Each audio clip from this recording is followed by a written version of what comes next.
الحمد لله رب العالمين والصلاة والسلام على سيد المرسلين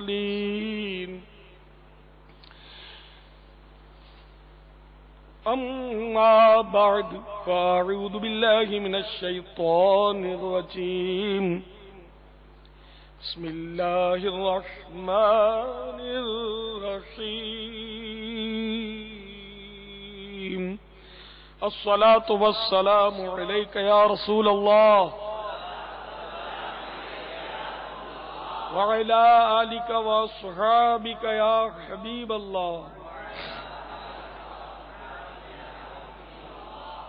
الصلاة والسلام عليك يا نبي الله وعلى آلك وأصحابك يا نور الله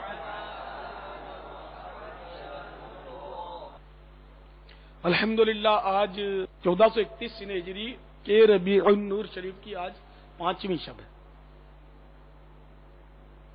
مسلسل روزانہ رات مدنی مذاکرہ کا سلسلہ ہے. الحمدللہ اس وقت مدنی چینل کے ذریعے بھی بے شمار ممالک میں بے شمار اسلامی بھائی امید ہے کہ مدنی مذاکرے میں شرکت فرما ہوں گے. آپ سوالات کیجئے، ہر سوال کا جواب وہ بھی ثواب دے پاؤں یہ ضروری نہیں. معلوم ہوگا عرض کرنے کی صحیح کروں گا، بھول کرتا پائیں تو فوراً میری اصلاح فرمائیں. مجھے آئیں بائیں شائیں کرتا، اپنے موقع پر بلا وجہ اڑتا نہیں، شکریہ کے ساتھ رجوع کرتا پائیں گے انشاءاللہ عز و جل. صلو علی الحبیب. سوال سنائیں.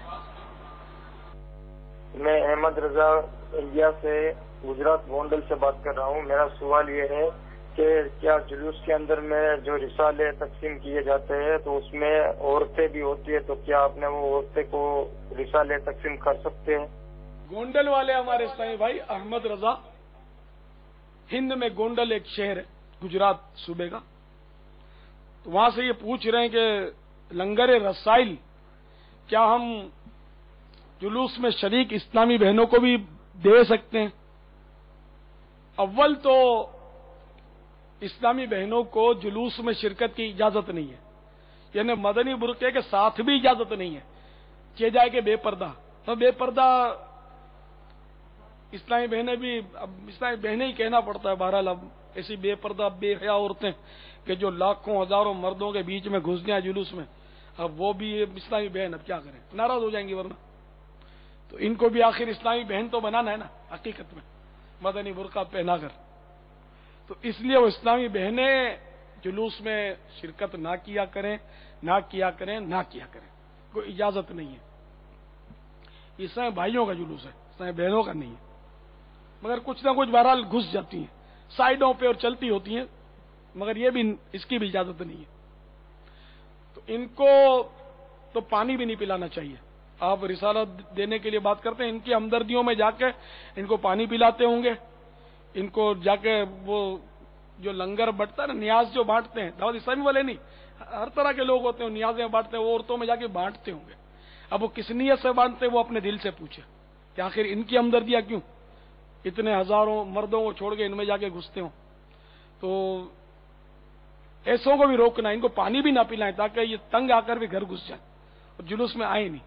ان کو آپ وہ چاکلیٹ اور ٹافیاں اور بسکٹ اور رسالے اور پہنچائیں گے تو یہ تو ان کی حوصلہ افزائی ہوگی، آئیں گی تو ان کو پانی بھی نہ پلائیں، ان کو گھر جانے دیں. بلکہ اسپیکروں پر ہو سکے تو جلوس میں اعلان کیا کریں کہ اسلامی بہنیں فوراً گھر چلی جائیں، ان کو جلوس میں آنے کی اجازت نہیں ہے.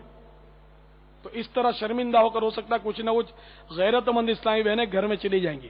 اسی طرح جو اسلامی بہنیں یہ رونقیں دیکھنے جشن ولادت کی نکلتی ہیں، بہت یعنی کہ میلے کی صورت اختیار کر جاتا ہے یہ جشن ولادت جو ہے ہمارے یہاں، جس سے اب تو مجھے بڑی تشویش ہونے لگی ہے.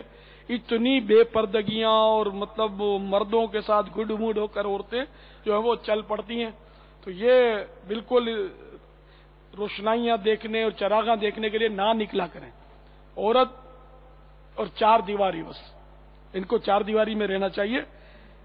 اس کو باہر نہ نکالنا چاہیے. عورت کے لفظی معنی بھی ہے چھپانے کی چیز.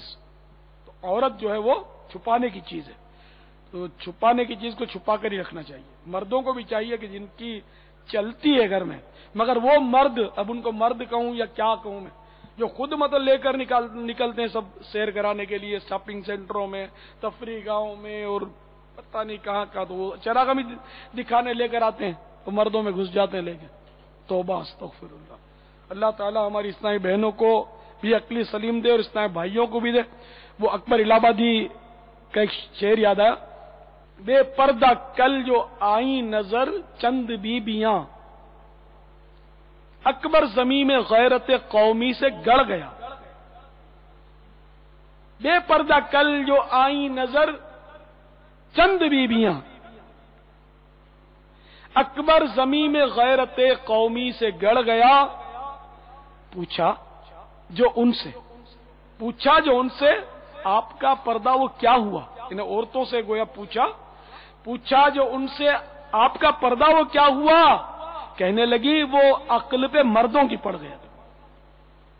اکبر الہ آبادی نے اس طرح کے بہت اصلاحی اشعار لکھے ہیں اور وہ چوٹ کرنے والے. تو یہ مردوں کو چوٹ کی ہے کہ مرد نامرد ہو گئے، مردوں کی عقلوں میں پردہ پڑ گیا، جبھی ان کی عورتیں باہر آئیں. اگر مرد واقعی مرد ہوتے تو ان کی عورتیں اس طرح بے پردہ کبھی نہیں گھوم سکتی. یہ اکبر الہ آبادی کے شعر کا میں نے ایک طرح سے اپنے طور پر وہ آپ کو وضاحت کی. تو اکبر بھی مخالف ہے کہ مرد عورت کو نکلے، اور میں اس سے زیادہ مخالف ہوں کہ مرد عورت کو لے کر بے پردہ نکلے. اور میں کیوں مخالف ہوں، اکبر کیوں مخالف تھے، کہ اسلام نے اس کی ممانعت فرمائی ہے. پاپا محرم کے ساتھ نکلتی ہیں. ہم اگر محرم کے ساتھ جس انداز میں نکلتی ہیں، ایک تو محرم کے ساتھ وہ نکلی کہ جو بالکل یعنی کہ با پردہ ہے اور کسی کام سے وہ نکلی اور چلی گئی. ایک یہ کہ محرم کے ساتھ مردوں سے ٹکرا کر جو چراغاں میں، آپ ذرا دیکھو بعض علاقے ایسے کنجسٹڈ علاقے ہیں، ان میں یہ عورتیں جو بے باکی کے ساتھ گھسی پڑتی ہیں. اب لاکھ پردے میں ہیں، لیکن وہ کچھ تو یوں کر کے دیکھنا پڑتا ہوگا نا ان کو، وہ نقاب اٹھا کر، اور پھر مطلب یہ کہ مرد پتہ نہیں وہ چراغاں دیکھتے ہوں گے یا ان کو دیکھتے ہوں گے، ان کو ہی دیکھتے ہوں گے، ان کو بھی دیکھتے ہوں گے ظاہر. تو ان کو شرم نہیں آتی ہوگی، مرد کو شرم نہیں آتی ہوگی کہ میری بہن کو، جوان بہن کو دوسرا مرد گھور کے دیکھ رہا ہے. وہ تو حضرت سیدنا ابو سائب رضی اللہ تعالیٰ عنہ تھے کہ نئی شادی ہوئی تھی. مشکات شریف میں یہ روایت ہے، نئی شادی ہوئی تھی اور گھر کے باہر گئے تھے. تو جب لوٹے تو آپ کی جو زوجہ محترمہ تھیں وہ گھر کے باہر کھڑی ہوئی تھی. تو ایک دم آپ کو جلال آ گیا اور فوراً نیزہ تان لیا اور اس کی طرف بڑھے کہ تو باہر کیسے. وہ گھبرا کر پیچھے ہٹی اور عرض کرنے لگی میرے سر کے تاج، میں باہر نہیں نکلی، نکالی گئی. آپ ذرا دیکھیے تو صحیح کہ میں کیوں نکلی ہوں، اندر جائیے. فوراً لپ کے اندر جب دیکھا تو ایک سانپ بستر پر کنڈلی مار کے بیٹھا ہے. آپ سمجھ گئے کہ سانپ نے میری زوجہ کو بے پردہ کیا اور باہر نکالا. مطلب بے پردہ تھی یہ بھی نہیں، باہر نکالا بس. تو وہ بس ایک دم پیچو تاب کھاتے ہوئے سانپ کی طرف آپ بڑھے اور اس کو نیزے میں پیرو لیا، نیزہ مار کے بھونک کے اس کو نیزے میں پیرو لیا. اب وہ سانپ ایک دم تڑپا، زخم سے تڑپا، اور سیدنا ابو سائب رضی اللہ تعالیٰ عنہ کو اس نے ڈس لیا. ان کو بھی زہر کا اثر ہوا.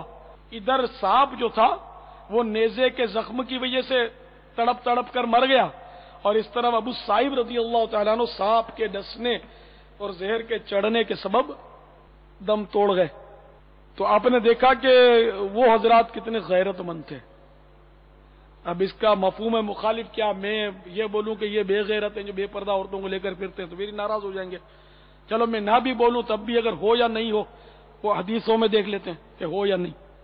تو جو حدیثوں میں یہ مضامین موجود ہیں کہ جو یہ پرواہ نہیں کرتا کہ اس کی عورت کس مرد سے ملتی ہے، تو ان میں یہ بے پردہ عورت لے کر نکلتے ہیں نا، جو یہ شامل ہو گئے، بلکہ بے پردہ جانے دیتے ہیں وہ بھی شامل ہو گئے. تو ان کو حدیث پاک میں دیوس کہا گیا. دیوس کے معنی بے غیرت ہوتا ہے، بے حیا، بے غیرت، جو غیرت نہ کھائے. اپنی محارم پر بے پردگی کے باعث، تو اس کو دیوس بولتے ہیں۔